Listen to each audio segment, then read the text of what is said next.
There are options, and that's why we need to take this opportunity seriously. There's no way you can prevent global warming unless China is part of the solution. This is not normal male behavior. This is predatory behavior. We don't know how bad this bug is. We don't know what this bug does. All of that was thrown away in those 8 minutes and 46 seconds, and that's the moment that I became an abolitionist. Extraordinary claims require extraordinary evidence. Welcome to the Munk Debates. Every episode, we provide you with a civil and substantive debate on the big issue of the day to arm you, the listener, with enough information to make up your own mind.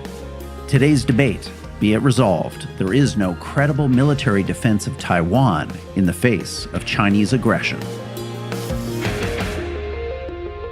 Two Chinese jets crossed the median line of the Taiwan Strait on Sunday in what Taiwan's government condemns as an intentional, provocative and reckless act by Beijing. Another day, another escalation in US-China tensions. China's Air Force has released a video showing a simulated attack on what looks to be an American military base in Guam. Sparks have also been flying over Taiwan. The Taiwan Strait is on high alert amid back-to-back military activity by the U.S. and China. Taipei has also deployed its own forces to monitor escalating tensions. Hello, I'm your moderator, Rudyard Griffiths. China's takeover of Hong Kong and its increasingly aggressive military maneuvers in the South China Sea have many wondering whether Taiwan is the country's next reunification target. While politicians debate whether it's in the West's interest to step in, strategists say the more pertinent question is whether a military defense of Taiwan is even possible. China now boasts the world's largest army, conventional air force, coast guard, and navy. In the heart of Beijing, a display of precision. 15,000 soldiers, sailors, paramilitary police, air force, all saluting their commander-in-chief. But this celebration also contained a warning for the world. A new intercontinental missile, supposedly capable of carrying a nuclear warhead 15,000 kilometers, dubbed the longest missile on Earth. And column after column of military hardware. Some experts argue that it's wishful to think that the United States can defend Taiwan militarily from half a world away unless there's a radical rethink of American military strategy and posture towards China. Here's Admiral John Aquilino recently testifying about the threat of a Chinese invasion of Taiwan before the U.S. Armed Services Committee. My opinion is this problem is much closer to us than most think, and we have to take this on, put those deterrence capabilities like PDI in place in the near term and with urgency. Others contend that despite China's clear military superiority over Taiwan, the island nation enjoys many advantages when it comes to fending off a potential invasion. Taiwan's unique geography and navigational challenges of the Taiwan Strait mean that an amphibious invasion is a daunting task, even for a navy the size of China's. The almost 2 million Taiwanese who are trained to defend the country, guerrilla tactics included, vastly outnumber any possible Chinese invasion force. Add in U.S. aircraft carriers, ballistic missiles, armed drones, high-tech minefields, and a Chinese military conquest of Taiwan could end up handing Beijing its biggest military defeat since World War II. Here's Taiwan's democratically elected president. We have been trying very hard and making a lot of effort to strengthen our capability. I do think we have a pretty decent capability here. Invading Taiwan is something that is going to be very costly for China. On this installment of the Munk Debates, we challenge the essence of these arguments by debating the motion, be it resolved, there is no credible military defense of Taiwan in the face of Chinese aggression.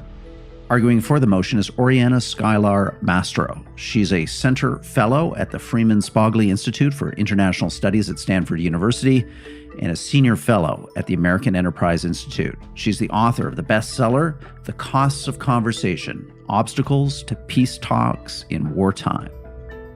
Arguing against the motion is Michael Beckley, Associate Professor at Tufts University in Boston, and also a visiting scholar at the American Enterprise Institute. He's the author of his own best-selling book, Unrivaled: Why America Will Remain the World's Sole Superpower. Oriana, Michael, welcome to the Munk Debates. Thank you. Thanks for having us.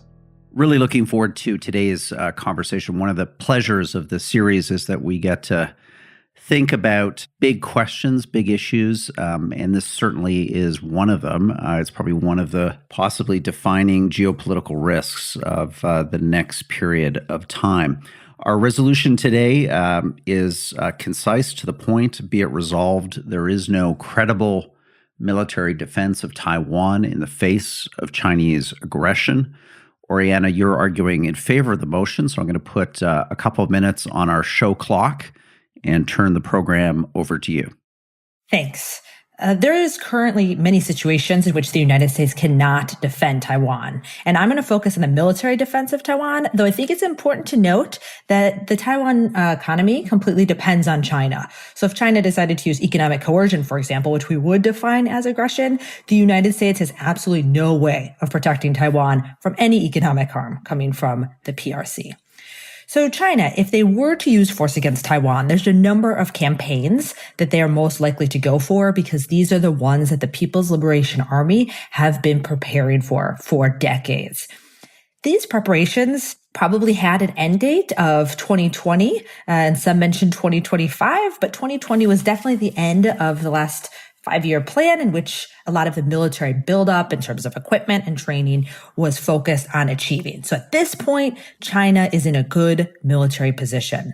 So the first thing that China can do is something called the Joint Missile Campaign. This is basically raining down a lot of missiles on Taiwan. China has the most advanced cruise and ballistic program in the world. They have more missiles and more advanced missiles than even the United States. But this is less important than the fact that missiles are basically very, very hard to defend against. Taiwan does have missile defenses. They have hundreds of PAC-3s, for example, and an own indigenous version of missile defense. These could maybe thin out some of the China's salvos of ballistic missiles, but they certainly can't stop them. The majority of the shots would go through, and given the sheer numbers that China has, they would be easily saturated. Taiwan or the United States could try to hit back at China to say, okay, maybe we can't defend against them, but we can hurt you too. But even here, China has a home court advantage. Their bases are within their country, which is protected by one of the strongest air defense umbrellas in the world. The United States and Taiwan cannot even get normal fighters through to get rid of what we call IADS, these integrated air defense systems. Only stealth systems can get through, possibly, and the United States just has too few of them to take care of the threat. The next thing that China could do if Taiwan doesn't capitulate because of the missiles is a blockade. In this case, geography strongly favors China. In the case of this blockade, you need to have air and maritime superiority, and it seems very difficult to understand, but China, again, has the numbers when it comes to this. They can absolutely suppress any air operations that come out of Kadena. This is one of the U.S. bases, or Guam. So if the United States did decide, for example, that it wanted to bring an air attack against Chinese surface vessels for conducting this blockade, China could very easily take out the runways at these bases so that the United States couldn't fly and operate from them. The last big thing is the amphibious assault. China actually physically trying to occupy Taiwan. The PRC has the largest navy in the world. It has a battle force of about 350 ships and submarines. This includes 130 major surface combatants. The United States Navy, in comparison, had less than 300 ships in 2020. If they went for this amphibious assault, of course, PLA casualties could be very high at the select landing sites, right? Taiwan does have defenses, artillery, short-range missiles. They have hidden bunkers and tunnels. But even so, the PLA, still with the sheer numbers, by being able to airdrop in special operations and others, and all the landing dock platforms that they have, the number of people that they would be bringing to these sites, at some point they would be able to overwhelm Taiwan defenses. And again, because of the umbrella of air defense that China has here, the United States, it might not even be able to have enough runway space to take off And its surface fleet would be at severe risk from the Chinese surface fleet, but also their anti-ship ballistic missiles. So yes, Taiwan and the United States can impose heavy costs on China, but it cannot defeat China, meaning that there is no credible military defense of Taiwan at this point. Thank you, Oriana, for that opening statement. So, Michael, your chance now to set out your case for why, indeed, there could be a credible military defense of Taiwan in the face of Chinese aggression. I'll just open by highlighting 3 enduring obstacles that China would face to conquer Taiwan. I think the first is history. So no blockade or bombing campaign in the last 200 years has let one country dominate and take over the sovereignty of another. So that means an amphibious invasion is the only reliable option China has to take Taiwan. And that's bad for China because an amphibious invasion, moving an army across a body of water, is literally the hardest mission in warfare. There's only been a handful of successful cases in the modern era, and they were all against severely overmatched forces. So on D-Day in 1944, the Allies dominated the seas and skies around Normandy, and they were fighting 40,000 or so German soldiers that were defending thin positions on French territory, mostly with small arms, machine guns, some mortars, a few cannons. China today would first have to fight for control of the seas and the skies, then take on 175,000 active duty Taiwanese troops, 1 million plus Taiwanese reserves, and they would be defending home soil with modern missiles and mines. So this would require, at minimum, the biggest and most complex military operation ever. And so China wouldn't just have to buck historical trends. It would literally have to do something unprecedented in modern warfare. The second point is that geography makes Taiwan an especially tough nut to crack. So the Taiwan Strait is perilous. Typhoons, 20-foot waves are common most of the year. Taiwan itself is a natural fortress too. So 90% of Taiwan's coastline is either cliffs or mud flats that extend miles out to sea, and they're buffeted by severe tides. There's only 14 beaches on all of Taiwan where an invasion force could even land. And of course, Taiwan has booby-trapped them, has its army bases very close to those beaches for obvious reasons.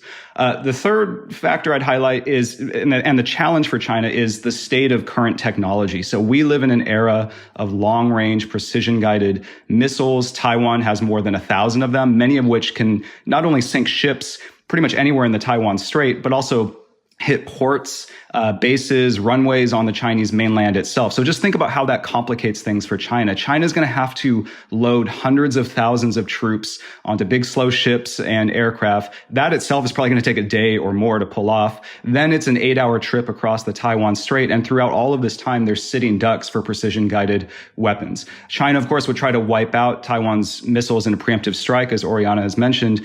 But I think history, again, shows that this is really tough because mobile missile launchers are pretty easy to hide. So in 1999, NATO pounded Serbia for 78 days straight, but only destroyed 3 of Serbia's 20 mobile missile batteries. Taiwan is a lot bigger than Serbia. It's a lot more advanced. China's not going to have 78 days to soften Taiwan up before it launches an invasion. So, the bottom line is that Taiwan's defenders have these enduring advantages that provide a great foundation for credible defense, which is why I'm happy to oppose the motion.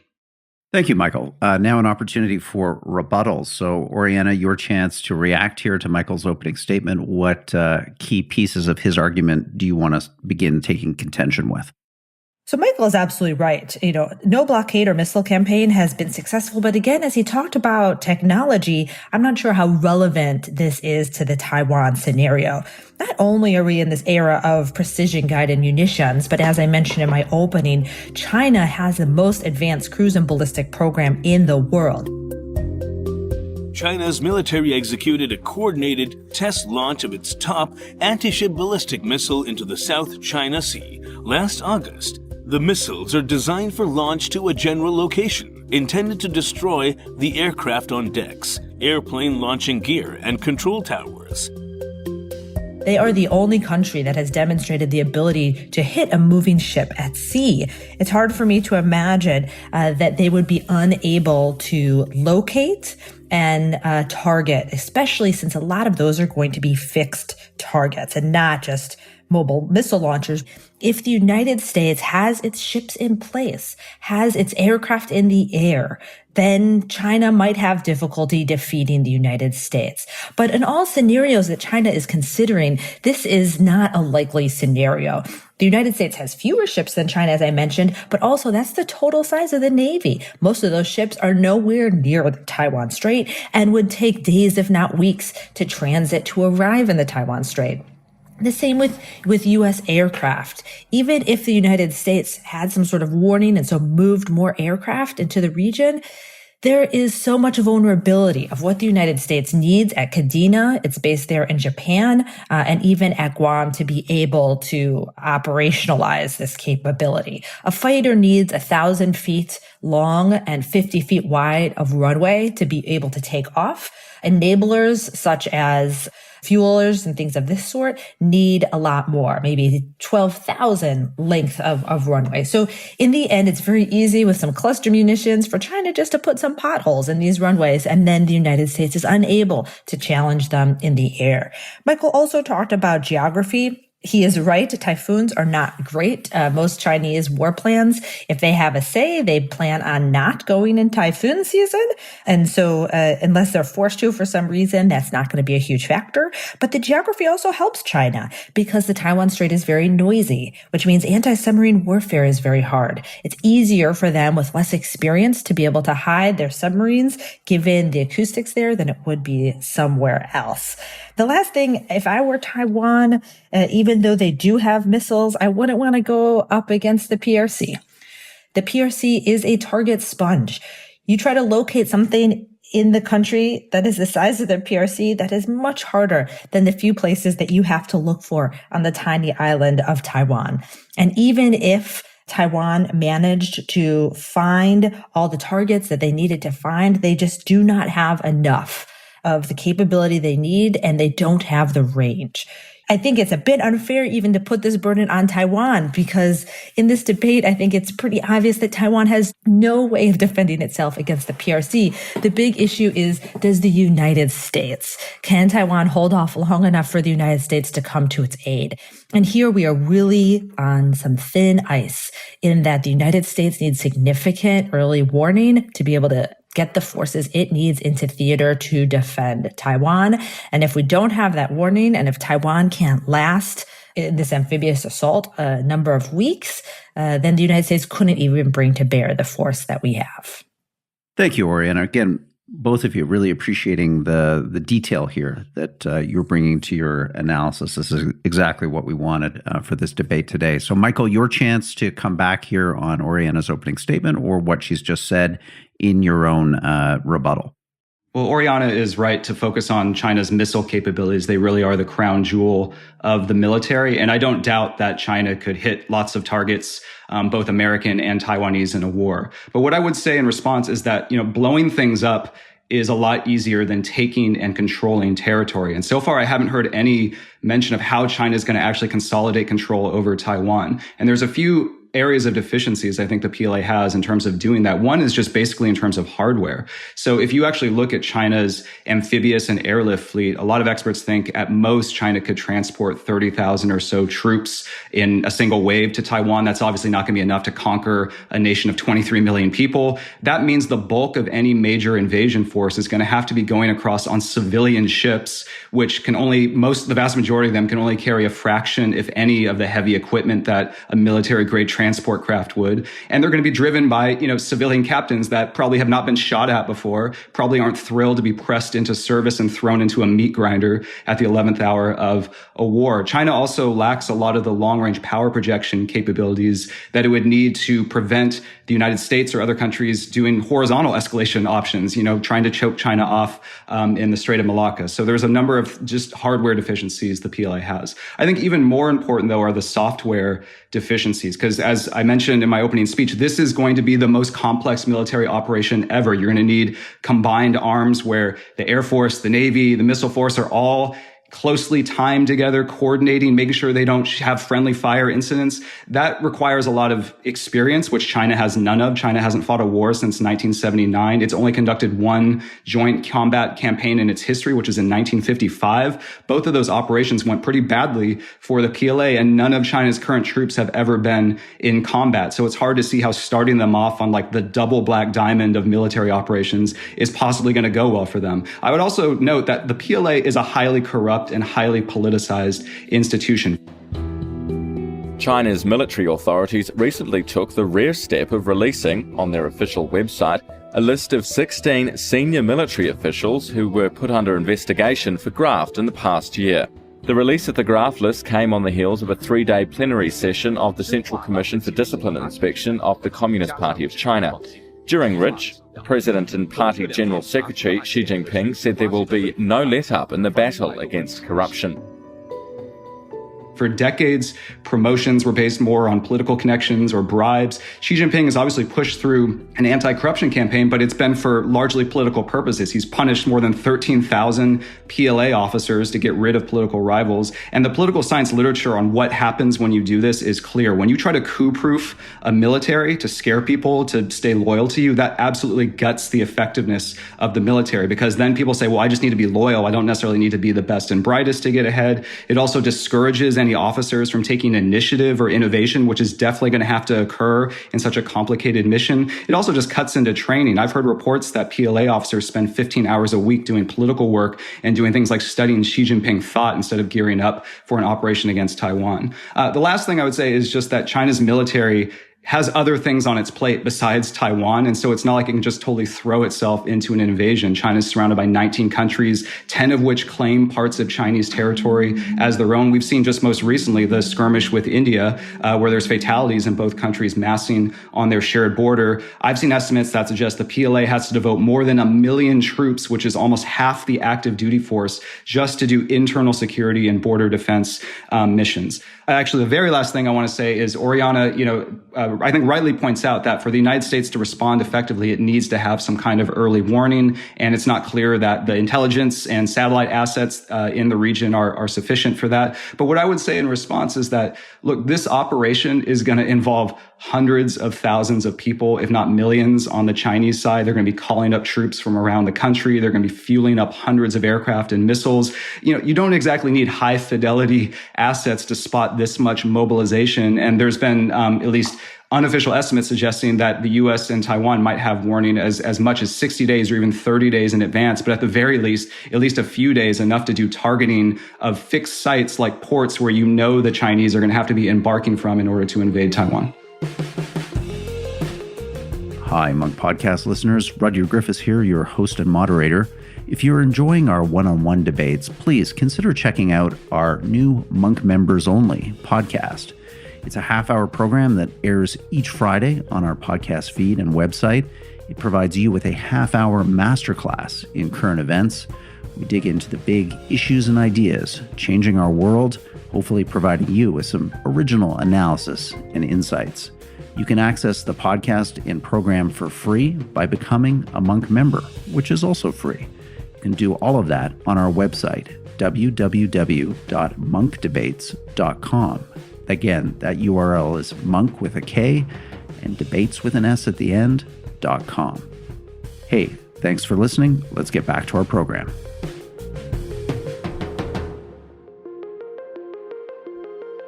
Now, my opportunity to join this conversation and try to think through what some of the questions our listeners would have for you, having just listened to these two really fascinating opening statements and rebuttals. And Oriana, to come to you first, I think a lot of people tuning into this debate just might be kind of shocked at the idea that China would risk taking on American U.S.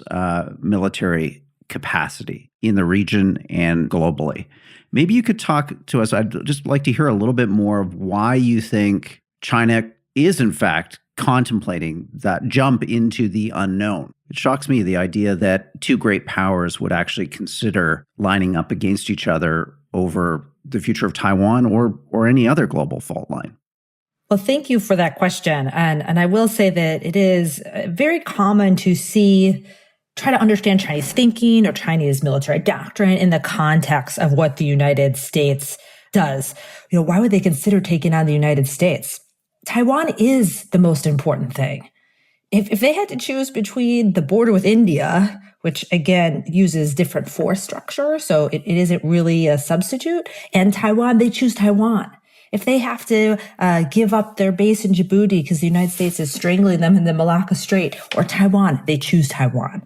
Xi Jinping, the leader of China, has promised to the Chinese people that during his tenure, they will see Taiwan, in their words, reunify with the mainland. China will not attack Chinese people. We're willing to negotiate sincerely and expend all our efforts in striving for the prospect of peaceful reunification. We do not promise to renounce the use of force and reserve the right to use all necessary measures. In the 1990s, they did not have the capability to even consider this. They were mainly focused on having to respond if Taiwan moved towards independence, for example. So they have spent the past 25 years building this force so that they can take Taiwan by force. This is the number one mission of the military. Now you say, why would they want to take on the United States? Well, if you talk to the Chinese military, there is an additional benefit to beating the United States. They think that they can choose the time and place so that they have the most advantage and that they could win. And so the benefit is not only that they get Taiwan back, but it's that they've defeated the United States, which means they are now the regional superpower. And the United States' role is largely diminished. And most of the signals they're getting from countries in the region, even U.S. allies, whether it be Australia, South Korea, Japan, the Philippines, is they are not going to get involved. Even the Australians call it kind of a war of choice for the United States. And so the Chinese also don't see any real long-term costs, whether they be diplomatic, economic, in the aftermath of their use of force against Taiwan. They've basically, their whole foreign policy has been designed to convince the world that how they treat Taiwan is not indicative of how they would treat everyone else, that Taiwan is an outlier. So I've asked Chinese military, what if the United States intervenes? And before that was enough to convince them, then we're not going to do it. The big question is the United States in or out? But now they say if the United States intervenes, we'd still win. And so U.S. capabilities needs to be the focus of U.S. deterrence, not U.S. resolve. So, Mike, I want to hear you on this point. I mean, Oriana's painting a picture here of a China that has reached kind of military parity, at least in the South China Sea and its immediate kind of sphere of influence, and what would have surely been key to a credible military defense of Taiwan, which would have been the perceived deterrent effect of American power, force projection in the region and globally, has now been removed. Do you buy that assessment? I do think Oriana's right that the local military balance has definitely been shifting in China's direction over the last 10 to 20 years. I just think that's undeniable if you've seen the buildup of their missile force, et cetera. But the point I would make is just that Taiwan and the United States have these enduring advantages that, to my mind, China cannot clearly overcome, at least easily.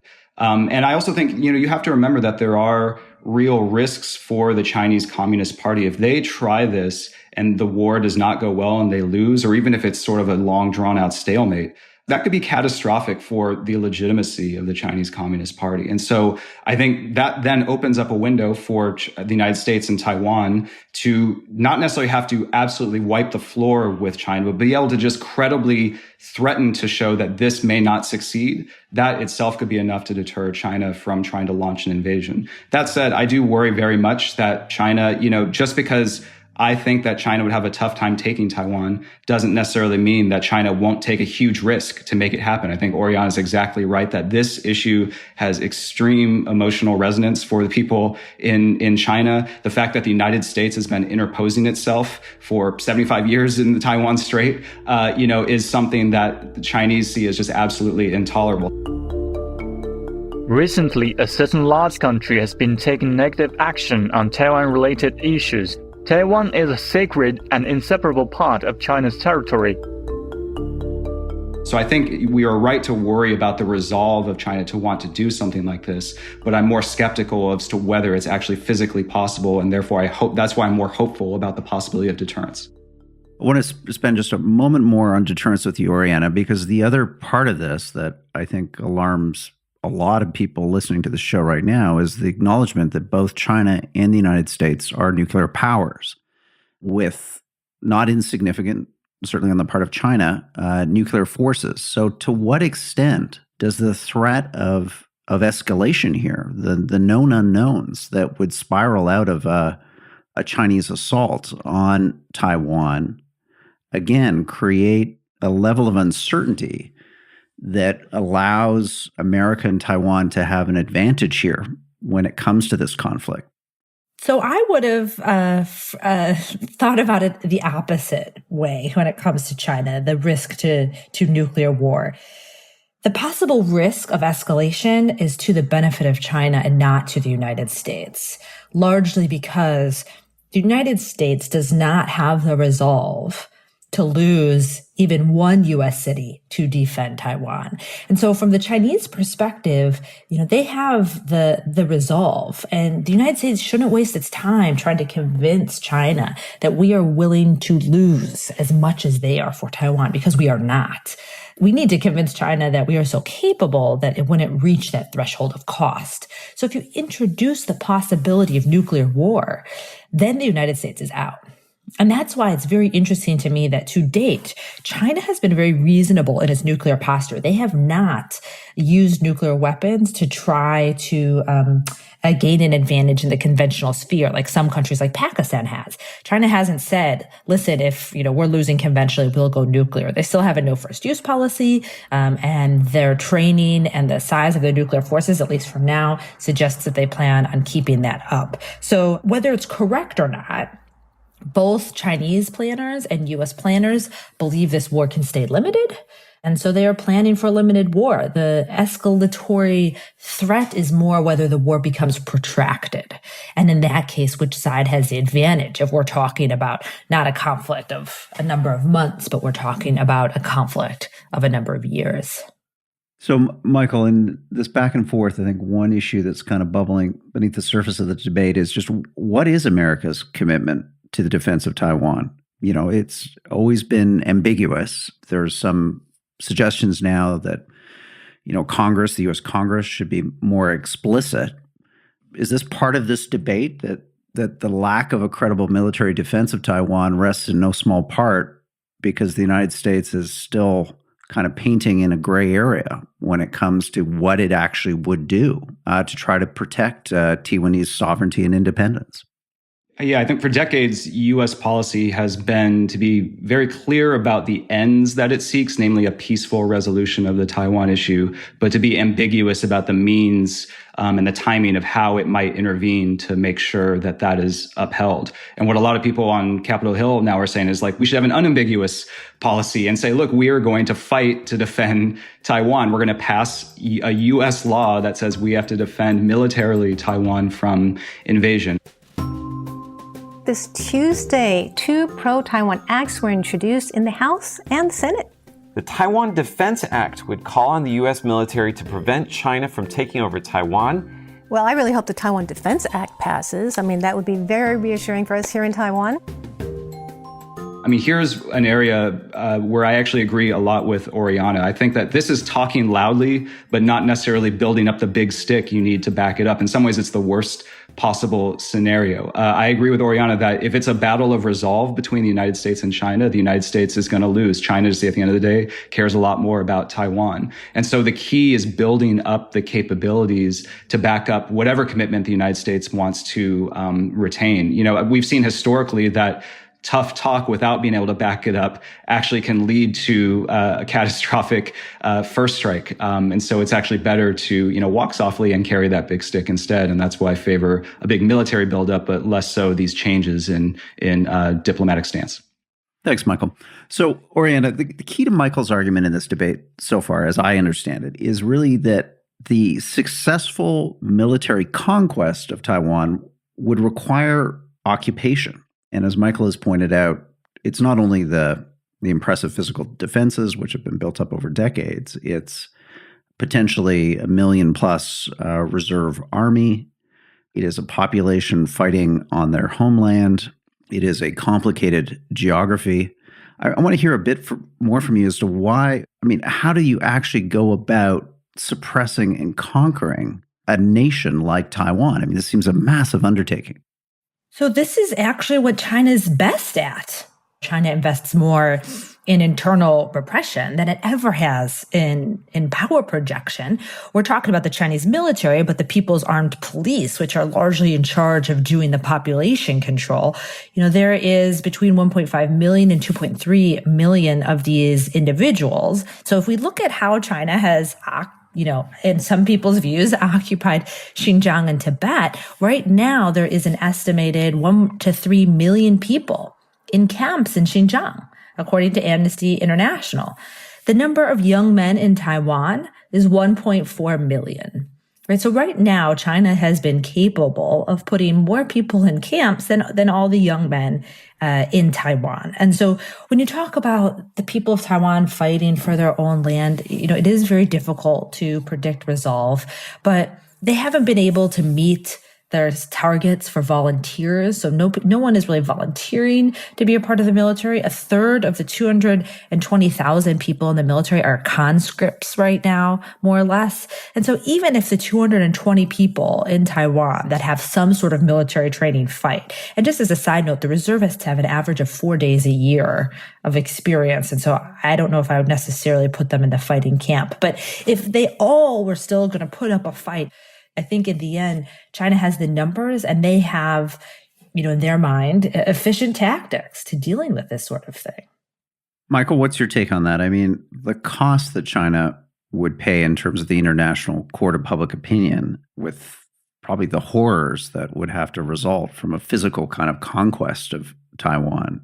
Do you see that as part of a credible defense here of this island nation, the soft power costs that would spiral out of this conflict for China? No, I don't think China would care that much about soft power costs. I think at the end of the day, the velvet glove of soft power only matters if there's the iron fist of hard power backing it up. What I would say, though, is that China's not insensitive to costs. So, a horizontal escalation campaign that basically tries to choke China off from its oil supplies could have some effect. But, maybe not enough to prevent it from undertaking the invasion in the first place. I think the broader point would just be that you could make it this long quagmire that ultimately degrades Chinese power, even if it launches the invasion in the first place. I mean, Oriana is right that, China seems to be specializing in oppressing large numbers of people at one time. So you could imagine them trying to do something similar on Taiwan. But what I would say in response is that, of course, but it's a lot easier to put, Uyghurs in camps when they are trapped on your territory and under your massive surveillance system. It's a hell of a lot harder to go into hostile territory and try to subdue an entire population. I mean, the United States of any country knows that extremely well, having tried multiple times in much smaller areas. And, Taiwan itself, just the geography of it, it's a mountainous jungle covered area. And the Taiwanese have built all these tunnels and supplies because they expect to have to ride out a protracted conflict. So they at least do not give the impression that they're just going to bow over and that there's not going to be continued fighting, even if the invasion, which I still don't think is necessarily going to work, somehow does work. Now, I think Oriana is right that morale is very low in the Taiwanese armed forces, in part because we tend to infantilize the Taiwanese and say you have no hope. There are no credible defense options for Taiwan. So, of course, that's going to hurt morale. I do think, though, that morale changes in the context of conflict. And I think we're already seeing some of that in the Taiwanese population, which is looking at things like Hong Kong, just looking at China's more aggressive stance overall in the Taiwan Strait. And it's actually had the opposite effect. You've seen more and more people identifying solely as Taiwanese, not as Chinese. You saw the party in Taiwan that leans more towards independence get resoundingly reelected in 2020, despite problems with the economy. And in a more extreme scenario where you actually have a war going on, what we've seen over and over again in history is that civilians who never thought they would be soldiers or willing to fight in a war become suddenly willing to endure enormous punishment to stick it to foreign invaders. This is why blockades and strategic bombing have failed over and over again, because people just get mad that they're suffering so much and end up sticking it out. So I think it's far from a foregone conclusion that the Taiwanese are just going to roll over if China's able to land 10,000 or 20,000 or 30,000 troops on their island. Thanks, Michael. Before we go to closing statements, I want to just take a moment here and move this debate beyond pro versus con. Look, I was born in 1970. I really have certainly no lived experience, very little memory of any kind of conflict globally, on this scale, potentially involving superpowers. What, Oriana, is your view of the actual risks of this? I mean, where are we at in terms of, our DEFCON rating? Is this something that you think is a real and imminent risk? The risk is real, but I don't think it's real this year. for a number of reasons that Michael alluded to. I mean, one being that they just finished their military reforms, and I do think they want to do some more realistic exercises and training in order to refine this joint operational capability, the ability of the Air Force and the Navy to come together to do such a complex operation that Michael suggested over the Taiwan Strait. So the risk is real, but I think Xi Jinping is still trying to give the military some time to work out some kinks. In particular, I think the command and control, the joint command structure, before they decide to go for it. So I say probably 5 to 7 years.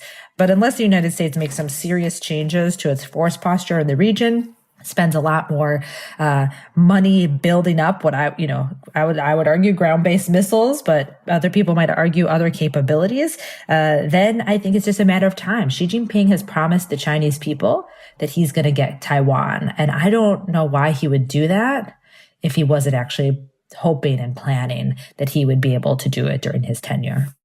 Thank you, Oriana. So final question to you, Michael, before we go to closing statements. And I know you're going to be opposed to what I'm about to say, but that's why I'm asking it, is, listening to Oriana and just thinking about, the divisions in American society, American politics, the fragility of the American economy.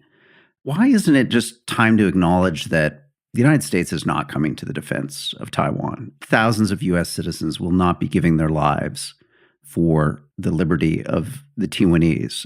America will not be plunging its highly financialized economy into possibly a Great Depression to thwart China's reunification of Taiwan. Why isn't it time just to acknowledge that and kind of start having those conversations with the Chinese and kind of move on? Maybe that's a lot of realpolitik in one dose, but isn't it the truth?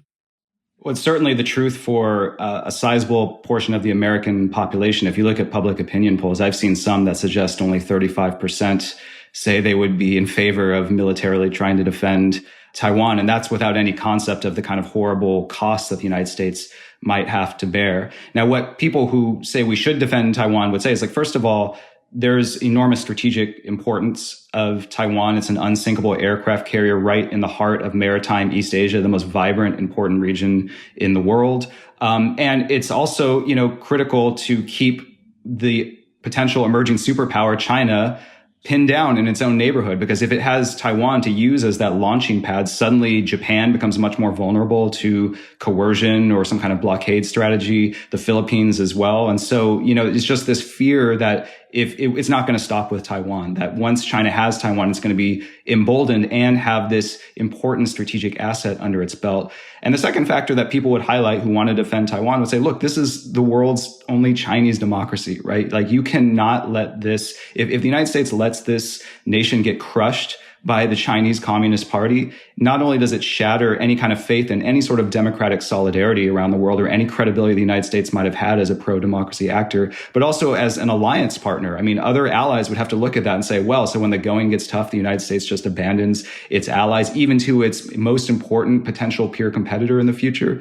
So those would be the arguments I think people would put out. I think that's an important debate that Americans need to have, because it's really important that we have clarity about what exactly our interests are there. And so I'm actually not as hostile to your question as maybe you had assumed. But I think there's important arguments on both sides that need to be heard out. Thank you, Michael. Well, let's go to closing statements. Michael, you're up first. We'll put 2 minutes on the clock. What do you want to leave our audience with when it comes to making your argument, your point, that yes, indeed, there is a credible military defense of Taiwan in the face of Chinese aggression? Sure. I mean, I will certainly acknowledge that defending Taiwan will be tough, although I don't think it's nearly as tough as invading and conquering Taiwan. This, again, would be the biggest, most complex operation in history, and I just don't think China's military is the greatest military in history. Is defending Taiwan difficult? Yes. Should Taiwan and the United States be doing more to get ready for it? Absolutely. But to say that there's no credible defense option for Taiwan just strikes me as going way too far. And in fact, there is a fair amount of consensus among defense experts about what a credible defense of Taiwan could look like and why it's actually achievable. And the plan is fairly simple. Basically, Taiwan would continue to stock up on mobile missile launchers and armed drones and mines. and basically maintain an army that can surge tens of thousands of troops to any beach in an hour, backed by a 1 million strong reserve force that is trained to fight guerrilla style in Taiwan's cities and jungles, and also build and maintain shelters and massive stockpiles for a population that is psychologically prepared to ride out a conflict. And the hope would be just by doing those preparations, you could potentially deter China, because the Chinese would realize what a hard slog it would be. At the same time, the United States also has pretty clear marching orders. The United States would disperse and harden its base infrastructure in East Asia.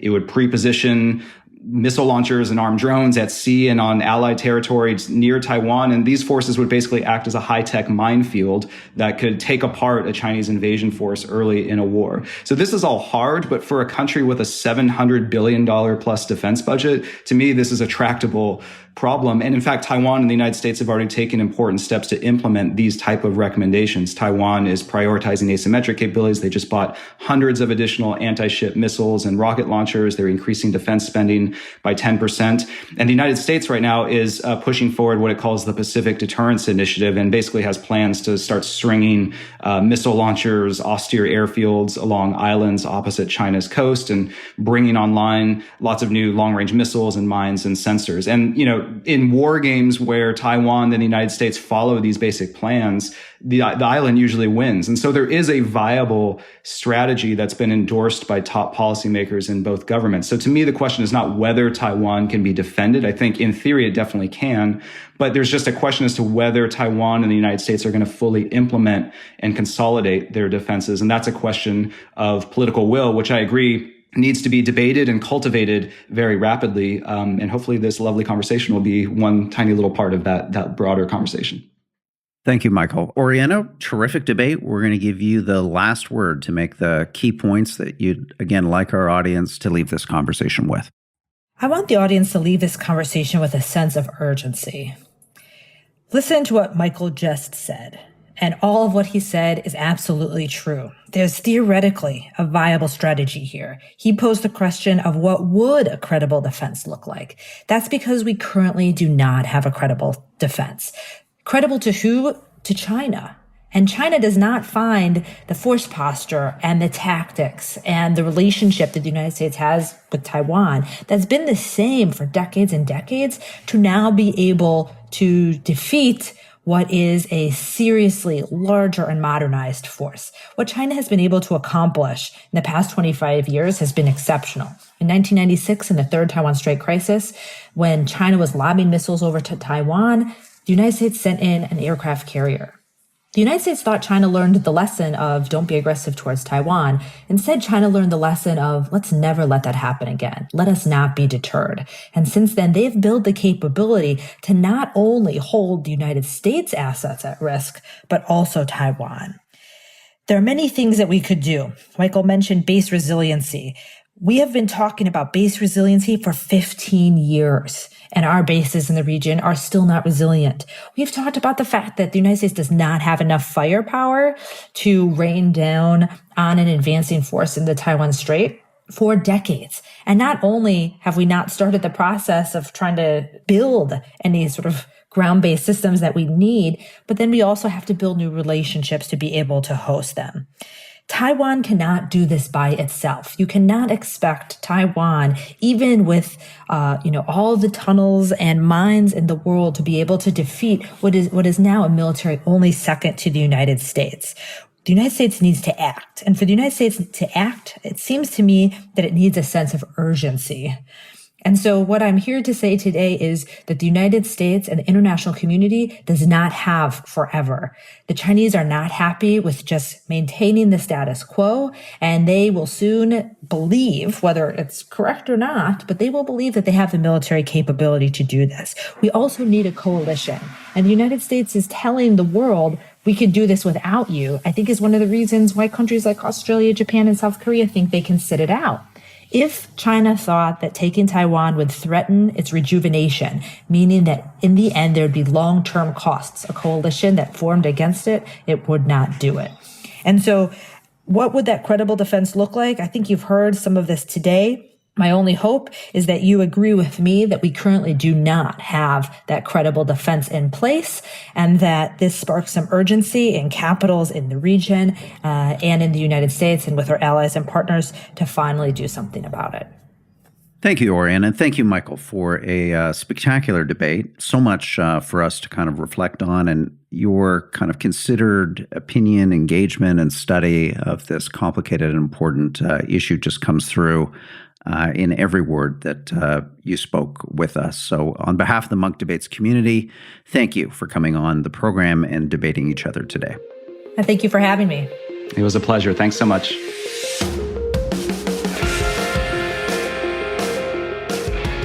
Well, that wraps up today's debate. I want to thank our participants, Oriana and Michael. They certainly gave us a lot to think about.